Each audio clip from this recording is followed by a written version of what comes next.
అక్క ప్రస్తుతం ఎలా ఉంది అక్క? జగన్ గవర్నమెంట్ ఎలా ఉంది? నెక్స్ట్ ఏది రావాలనుకుంటున్నారు మళ్ళీ? మేమైతే జగన్ రావాలని కోరుకుంటున్నాం. ఏ అక్క జగనే ఎందుకు రావాలనుకుంటున్నారు? ఎంతమంది లేని వాళ్ళకి ఇల్లు ఇచ్చాడు కదండి. ఉమ్. ముసలి లాంటి వాళ్ళు కూడా కొంచెం లేని వాళ్ళకి అమ్మఒడి కూడా ఇస్తున్నాడు. ఉమ్. అన్ని సౌకర్యాలన్నీ బాగున్నాయి. అంటే ఇప్పుడు ఇక్కడ ఉన్న ఇల్లు మీదేనా? కాదు పక్కన గది మాది. ఓకే, అంతా ఇక్కడే కట్టించుకుంటున్నారు. ఆ. ఇచ్చేసారా? ఇదండి జగన్మోహన్ రెడ్డి మీ పేరు మీద ఇచ్చేసారమ్మా? ఇస్తారండి. ఓకే అమ్మ, మరి ఇప్పుడు చూస్తున్నట్లయితే గతంలో ఏ గవర్నమెంట్ అయినా మీకు ఇంత ఇలా ఇల్లు సౌకర్యాలు ఇంత త్వరగా వచ్చినాయమ్మా?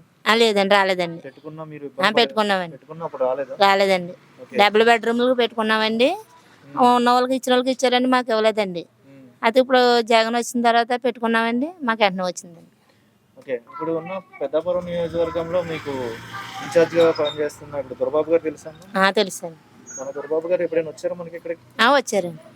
వచ్చి అన్ని కనుక్కున్నారండి, ఎలా ఉంటుంది ఏంటి అన్ని అడిగారండి. బాగానే ఉంటుందని చెప్పామండి. మరి నెక్స్ట్ ఎమ్మెల్యేగా ఆయన రావాలనుకుంటున్నారు ఇక్కడ? రావాలనుకుంటున్నామండి. రావాలనుకుంటున్నామండి.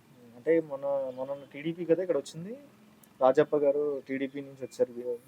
ఇది నాకు తెలియదండి. టీడీపీ నేను తెలిసిన తర్వాత జగన్ గారితో జగన్ గారు కింద ఉన్న అంటే అప్పుడు అక్కడ ఉండేవాళ్ళం అండి, అద్దెంట్ల కాడ ఉండేవాళ్ళం. అంటే పిల్లలకి చదువులు కానీ సంక్షేమ పథకాలు కానీ అన్ని అందుతున్నాయమ్మా మీకు? అందుతున్నాయి కానీ అమ్మ కూడా ఆఫ్ చేస్తారండి ఇల్లు ఇచ్చిన తర్వాత. ఓకే, అదొకటే.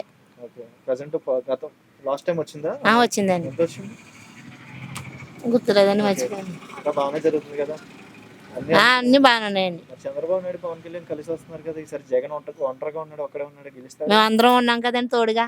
అవునా? అవునండి. ప్రజలందరూ ఉంటారండి. అంటే సొంత చెల్లి వేరే పార్టీలో జాయిన్ అయింది కదా. అవునండి.